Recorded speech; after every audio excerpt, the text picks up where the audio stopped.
এটা হচ্ছে আমার টিকিট। ঈদের একদিন আগে আমার দেশে যাওয়ার কথা ছিল।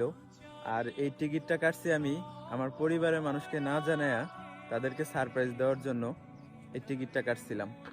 তো এই টিকিটটা আমি আগে ছিঁড়ি, তারপরে বিস্তারিত ঘটনাটা আপনাদের মাঝে শেয়ার করব। তো এটা এইভাবে রাইখা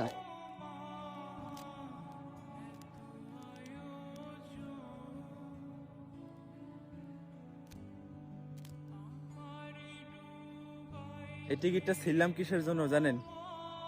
55 ডিগ্রি তাপমাত্রা সহ্য না করতে পারিয়া আমার মা রে বলছিলাম, মা আমার তো এখানে অনেক কষ্ট হয়, তো আমি এইখানে থাকবো না, দেশে চলে যাব। তো এই কথাটা যখন আমার মাকে আমি বলছি, তখন উনি আমারে বুঝাইলো যে অল্প কয়েকদিন হয়েছে গেছোস, এখনো তো দেনা মেনা শোধ হয় নাই, তো দেনা মেনা শোধ দে, তারপরে দেশে চলে আসিস, সমস্যা নেই। তো এরকম প্রায় অনেক দিন বলছি যে আমার এখানে অনেক রোদ, রোদের জন্য নাক দিয়ে রক্ত বাড়ায়, অনেক কষ্ট হয়। তো এটা বলার পরে তারা আমার সবসময় বুঝাইছে যে দেনা শোধ হলে চলে আসিস, তখন দেশে এসে একটা কিছু করিস। তো তাদের কথা শুনে আমি 2 বছর এখানে কাটাইছি। তো কাজ করতে করতে এমন হয়েছে যে নাক দিয়ে পর্যন্ত রক্ত বেরোইছে, নাকের মধ্যে টিস্যু দিয়ে পর্যন্ত কাজ করছি।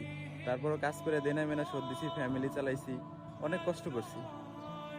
তো আজকে যখন পরিবারের মানুষকে জানাইলাম যে আমি তো ঈদের একদিন আগে বাড়িতে আসতেছি, তো আমি টিকিট কেটে ফেলাইছি, আপনাদেরকে জানাইনি। তো এটা শোনার পরে আমার আম্মু একটু ক্ষিপ্ত হয়ে আমার সাথে কথা বলতেছিল। তো কয়েক কথা বলার পরে উনি ফোন কাইটা দিছে, ফোন কাইটা দিয়ে উনি বলতেছে যে আমি যদি দেশে যাই তাহলে সে নাকি বিষ খেয়ে মরে যাব। এই কথাটা আমার কানে শুনি নাই আমি, এটা আমারে বলছে হচ্ছে আমার পাশের বাড়ির এক ভাই, যে তুই বাড়িতে আসতেছস, তুই বাড়িতে আসলে তোর আম্মু নাকি বিষ খেয়ে মরে যাব। তো এই কথাটা শোনার পরে এতটা কষ্ট লাগছে, মানে ভাষায় প্রকাশ করার মতো না। যেই ছেলেটা একবেলা যদি বাড়ির বাইরে থাকতো, মা যদি মুখ না দেখতে পারতো, পুরা পাগল হয়ে যেত, সেই ছেলেটা 2 বছর এই প্রবাসের মাটিতে কুত্তার মতো নিজের জীবন যাপন করছি। আমি যে জুতাটা পরে আছি, জুতাটা কিন্তু এখনো ছিঁড়া।